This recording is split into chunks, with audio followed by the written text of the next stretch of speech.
Hello everyone, Cyber here, bringing you guys a new video.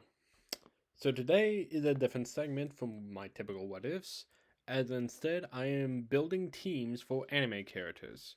This is something I wanted to do for a while, and I wanted to build teams for certain anime characters throughout my experience watching anime. This will include several different other characters outside of My Hero, but I figured I'd start off with one of the titular things that started off my channel, My Hero Academia, and starting it off with the main character himself, Izuku Midoriya, who I quite enjoy very much.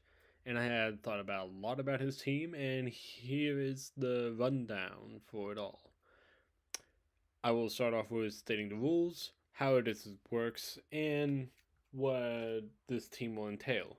This will be in different segments, parts, as you will see. But for now, let's get into the video and into the rules.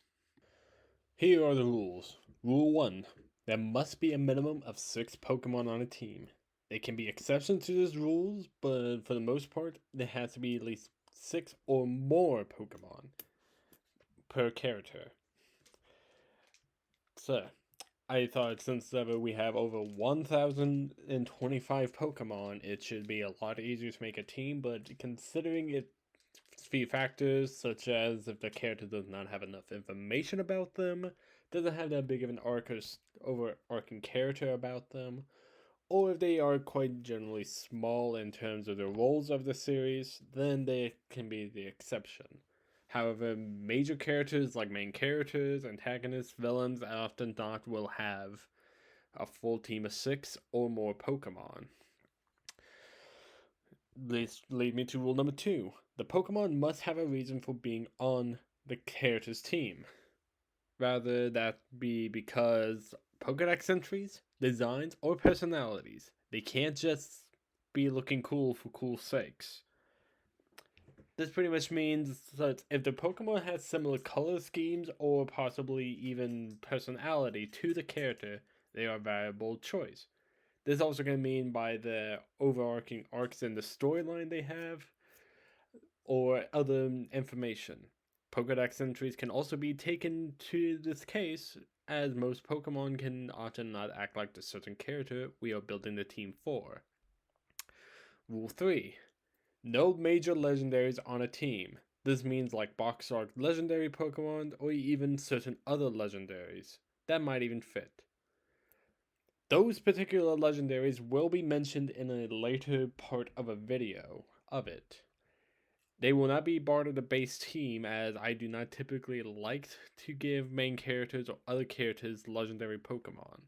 They can at times travel with them or be like a Koraidon and situation where they are part of the major story and travel with the trainer, even at a certain point of time, battle with said trainer. So, rule number 4. All Pokemon does not have to be fully evolved. It says, if the Pokemon works as a pre-evolved Pokemon, then they can stay as is. So, for example, if a character's best quality is that of a Bulbasaur, not an Ivysaur, they do not have to evolve that Pokemon. Or if that Pokemon still works at the same as the Pokemon later, it can stay at the same. But if it does not work in their base form for the entirety of the series, then they can evolve it. I know that's a little confusing, but I hope this video will make it more simpler. And rule number 5. One gimmick form per team. This includes Mega and Gigantamax. Gimmick form as in Mega Evolving or Gigantamaxing, typically meaning you need to have a bond with a certain Pokemon to even accomplish some of those methods. The deeper the bond with a certain Pokemon you have, the more likely you can Mega Evolve them. I'm treating it like Pokemon anime rules in that regard. I don't know about the Gigantamaxing so much aspect of it, but I know Megas typically only involves one Pokemon you can only do that with in the anime. So, particularly with Deku, you will see probably only one Pokemon that can Mega Evolve when so many of the others can too. Or with Gigantamaxing, again, I am not clear on that, but still. Now, with all these rules out of the way, let's start off. Now, we are starting off with the starters for Izuku. This might seem odd as these are not typical starters. Well, typical starters can often not be whatever Pokemon a character gets at the start of their journey. Not always it's a typical starter Pokemon like Charizard, Venusaur, or Blastoise, or well, their pre-evolved forms at least, Charmander, Bulbasaur, and Squirtle. But for Deku, he would have these three Pokemons as their main possible starters. I say Eevee is the most likely, but the other two has been seen with Izuku and fan art before, and for good reason. Eevee can evolve into 8 different typings, having a first range pool of evolution methods he can get into. It is seen as quite small and frail, but hides a mighty power, especially the Let's Go Eevee, if he has that particular one. Not to mention, it has the capability to both Gigantamax and have his own Z Crystal, so which is why it's in the left corner of the screen. These are the Z Crystals Izuku can use as well, as I don't think he would have them all, but these particular ones are especially what I feel like he would have. As the first one is already seen, is the Eevee Z Crystal, followed by the Fighting, Normal, Flying, and Electric. Fighting is because he is a brawler type hero.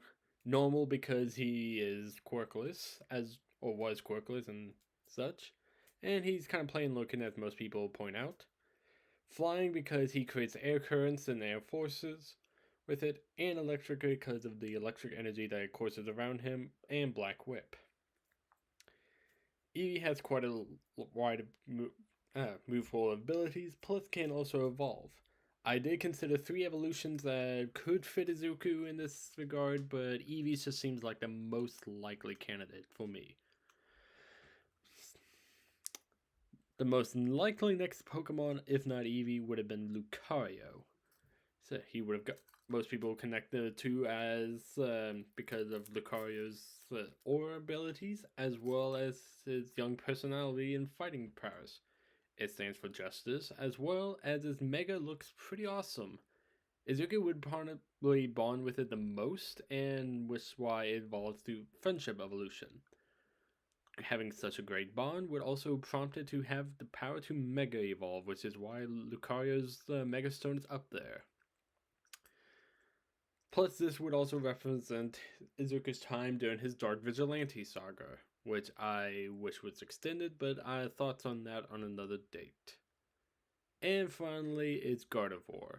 I considered Gallade, but I think Gardevoir fits him more better. Gallade is more of the chivalrous knight deal, which has more stratagems, thinking through strategy a lot more, and protective personality. However, Gardevoir also has that protective nature to it. In its Pokedex entry, it actually creates black holes to protect its trainer, and will do anything to protect its trainer. Plus, routes in general has the psychic ability to connect with the trainer emotionally. So, as a route, it would have seen how kind-hearted Izuku was, and eventually evolve into the powerhouse Gardevoir. Plus, this is probably the only feminine-like Pokemon he's gonna get. And again, I just don't see Gallade as well. The fighting type is there, but otherwise, I think this just gives him more variety in terms of this. These are like the main 3 Pokemon I think everyone does fan arts of Zuku with. There's one more Pokemon, but that is in the next part of the segment, which are the starters. We have the starters. So I will explain each one individually, but for starters, it's actually Bulbasaur, the first ever Pokemon, and the main reason why I say that the Bulbasaur is because I just feel like it doesn't work as well as an Ivysaur or even a Venusaur as much. But still, this many of the unevolved Pokemon also represents Zuku's believing in potential, not forced growth, either through actual evolution or otherwise. But for Bulbasaur, So why it's on Izuku's team is because of his kind nature, even if it remains uninvolved. It also helps it symbolizes Izuku's own kind and caring nature, and in Pokedex entries, often helps with trainers younger Pokemon or injured ones. This Pokemon helps quite a bit, so it's on Izuku's team quite fittingly.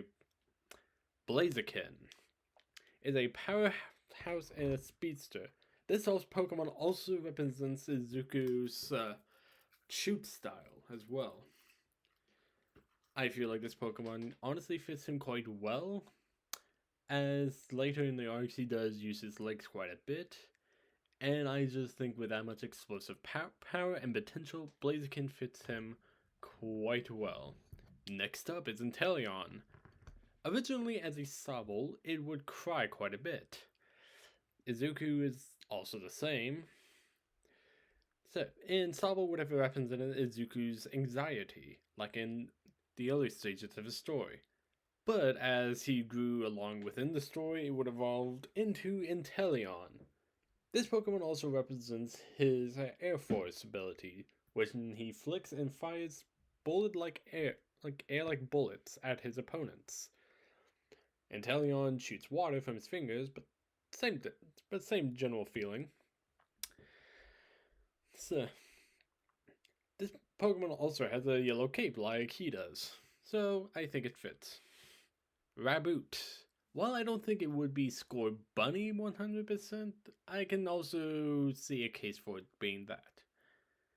The Pokemon itself represents as teen independence.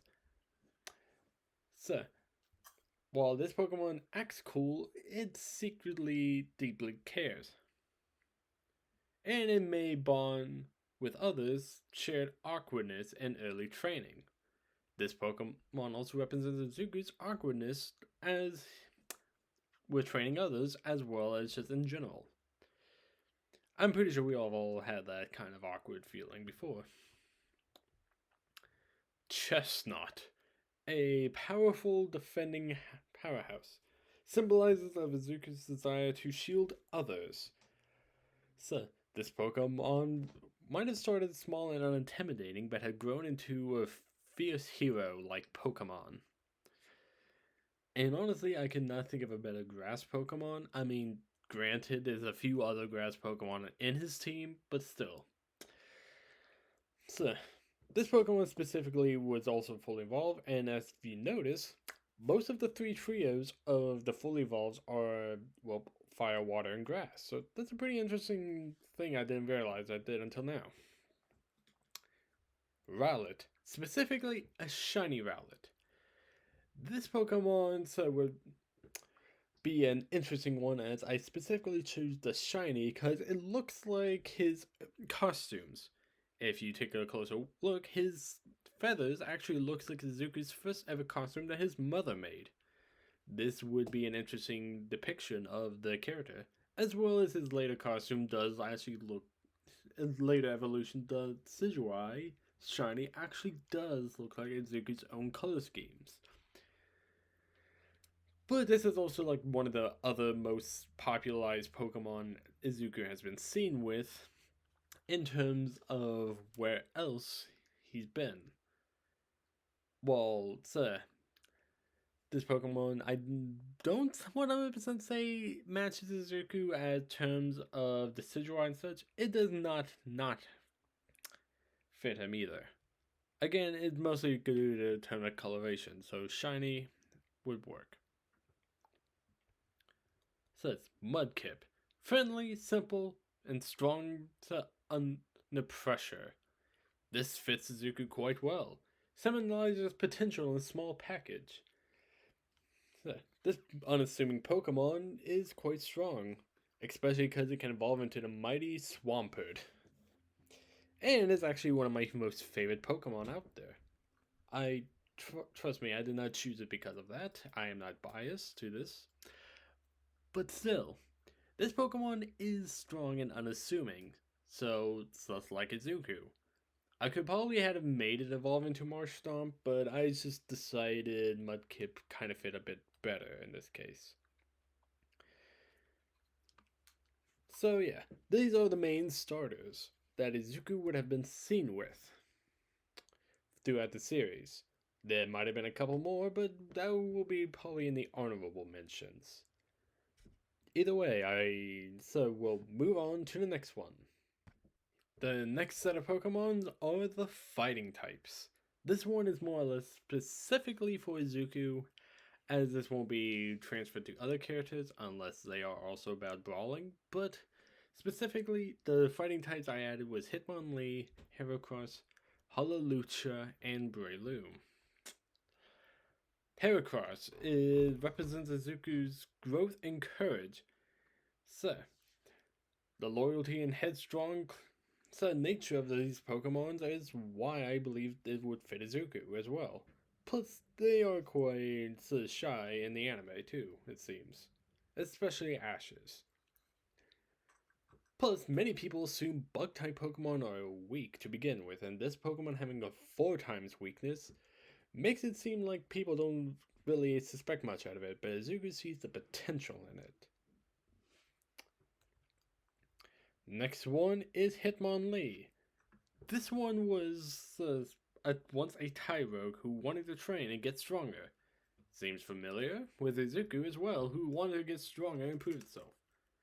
It probably wouldn't be a Hitmonchan, but after realizing its feet is probably more its angle, it became a Hitmonlee. It also symbolizes Izuku's gift to hand-to-hand combat growth, as well as his shoot style evolution. Again, this just kind of seems accurate. Hallelujah says the acrobatic and fearsome fighter. It shares Izuku's sense of justice, as well as training.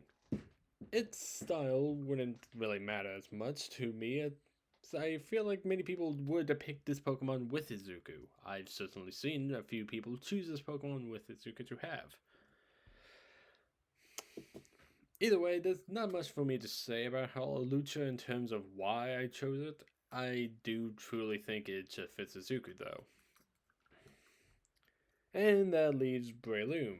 Yet another Pokemon a lot of people seem to pick with Izuku, and I again have to somewhat agree. For one, its colors actually matches Izuku's quite nicely.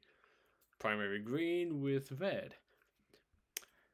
Kind of Izuku's color scheme, so. Plus, it's a powerful fighter with status moves. It's a tactical ally in important battles, just like Izuku is very tactfully. Not much else I can really say about this Pokemon, honestly. Just Izuku would have a lot of fighting types, and I mean, so far he already have like 7. That is crazy, people. But either way, this is definitely one of the ones that I feel like is strongest. And last but not least, we have, well, I didn't really have a theme going with the rest of the teams, so I just decided to make this one the remaining ones. Firstly, we have Gyarados. This Pokemon starts off as unassuming and considered to be one of the weakest Pokemon out there. But this Pokemon represents Izuku's transformation and hard work, becoming a powerhouse in his own right. Thanks to All Might. It also battles fiercely. While this Pokemon's Pokedex entries might contradict his decision to owning Gyarados, I still see him owning this Pokemon, as many people assume Magikarp is weak. Plus, Izuku can go pretty rageful when provoked to an extent, so it still fits within that regard. Flygon. It works well as one of Izuku's more speedsters-based Pokemon, plus its color schemes again plays a factor. It's one of those Pokemons that a lot of people depict Izuku with, and I have to somewhat agree with this, as it just kind of fits. I can't really explain it all that well. I know that counteracts one of the rules I made, but this can probably be the one exception I make for it. Dragonite. This Pokemon is a friendly, strong aerial transport and is a dragon type powerhouse. just like Izuku is a powerhouse in his own right. In Pokedex entries, it also says that it rescues people who's lost at seas and brings them to islands. So it's already shown that this Pokemon represents Izuku quite well for being friendly, powerful, and helps others when needed. So, next up, we have Sir Absol. This one is mysteriously. So, this Pokemon is mysterious and shows up during disasters. Many people blame him for that. This Pokemon actually represents Izuku's danger sense. One of the many powers of One for All, in fact. And helps him through major events of the arcs. This is not the only reason why, though, as this Pokemon also represents the time of his Vigilante arc, where in the manga panel, you wouldn't know it by looking at him, but he is a hero. This I don't think that's the exact quote, but I'm not looking it up at this time, and it's something to that extent. Absol is only trying to warn people and protect them, but at the end is seen as the criminal who brings disasters to people instead. Again, this fits Suzuki pretty well, honestly, and I'm quite proud of that fact. That I didn't realize that until researching quite a few different Pokemons. For other characters, in fact, actually. And last but not least, we have Tangela.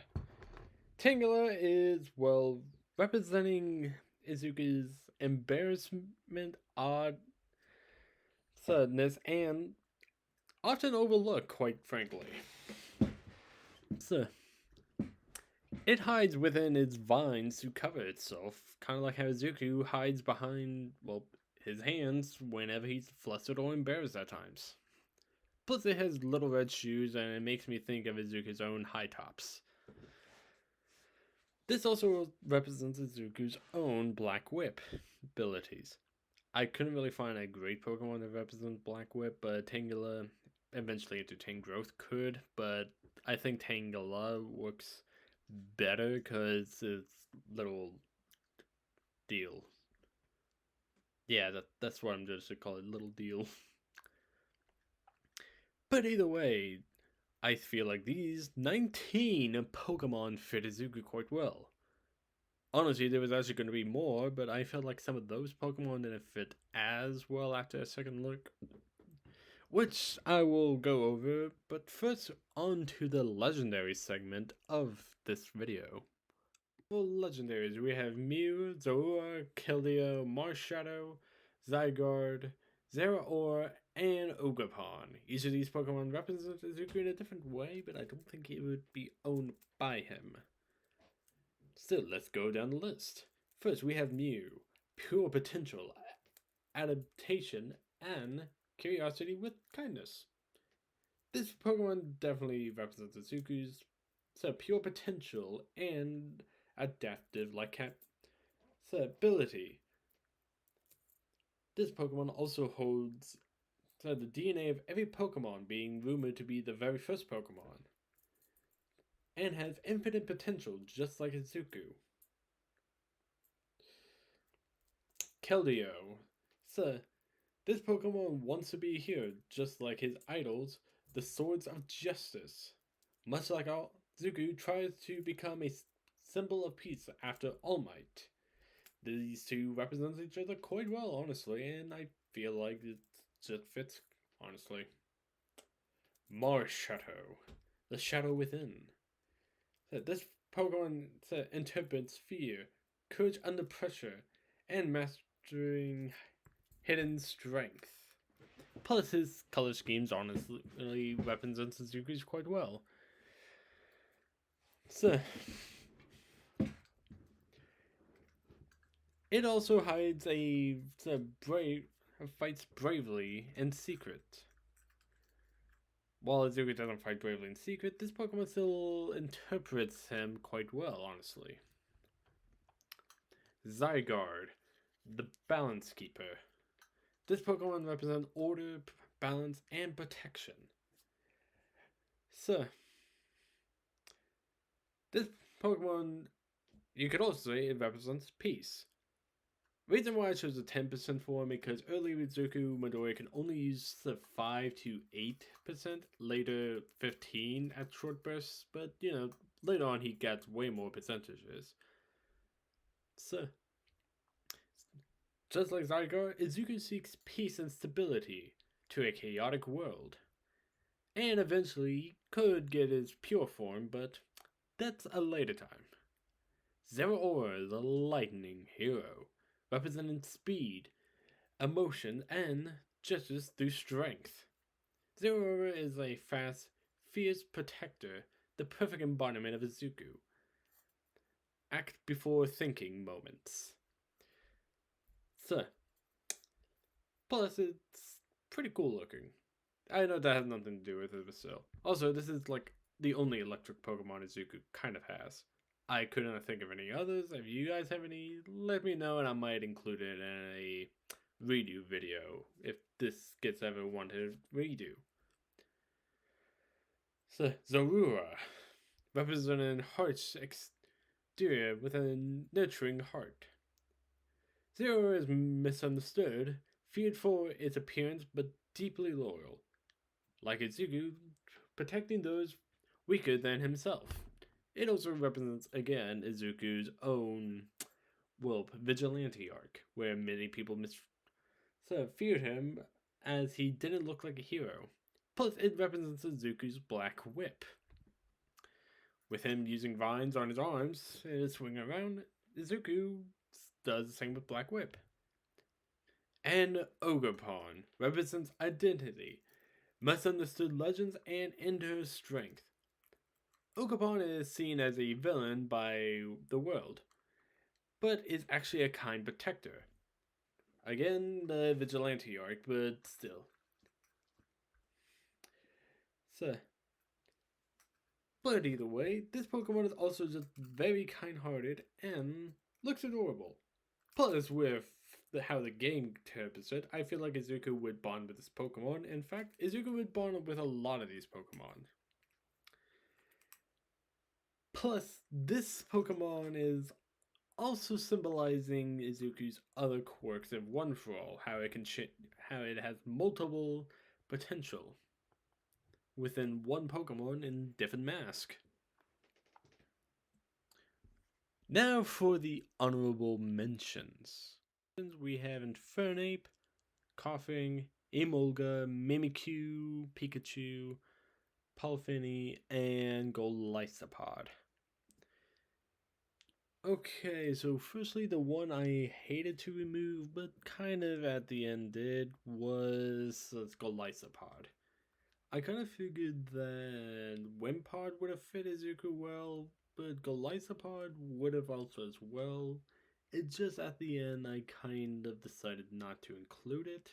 If you guys say otherwise, then I will include it, but for now, Golisopod is on the bench. He's definitely on the fence, so I didn't want to include him in this one. Pikachu is the mascot, and you can argue saying Izuku is definitely the mascot of my hero, so it would have fit perfectly, especially because of electricity. However, I just didn't feel like it needed to be there, as it probably isn't the strongest representation of Izuku personally. Maybe as a different classmate, Kaminari. But still, you cannot deny the fandom's obsession with this Pokemon, which is why Mimikyu is also considered, as it is seen as a ugly Pokemon underneath that wants to be loved. And I tried to consider this for Izuku, but I kind of just decided not to. While I definitely think Izuku would love it and just give it the attention it needs, I don't think personally it would fit Izuku's in the entirety thing. Delphin, not Delphini, but Palafin, I guess I actually never knew how to say the name correctly. If someone can tell me, then just tell me. But yeah, Palafin is a heroic looking Pokemon, and his ability is literally 0 to hero. While this Pokemon could be a Pokemon Izuku once, I don't think it represents him quite well. Honestly, it probably represents All Might the most, which probably will be on the next one. Infernape represents fighting spirit and raid, um, and great combat ability. However, I don't think this represents Izuku 100%. While I've given him Blaziken and other fighting types, I just on the fence on this one. Emolga is small, has electricity, and has a yellow cape. That's the only reasons why I thought it would represent Izuku. Plus, his little ears would make me think of his rabbit ears, which is also kind of why I put Raboot there too. And last but not least, Coughing, who could have arguably been part of the group at the start, but the main reason why I didn't put him there is because it's seen more as an evil and Team Rocket like Pokemon. That's the only reason. Otherwise, I could have definitely been part of the team as it would have represented Izuku's smokescreen. And that is it for this video. I hope you guys enjoy and agree with most of my decisions. If you guys had any more Pokemon that should have probably been on Izuku's team, let me know down in the comments. If there's a character you want me to do specifically, then I'll look into it. But I hope you guys enjoyed this new segment. This will, however, take up the Spider-Man slot for right now, but it won't replace it, as I will be doing this and Spider-Man. So for this week right now, it's just going to be this video, but later down in the line, it will be Spider-Man. So I hope you guys enjoy this video, and see you next time. Peace.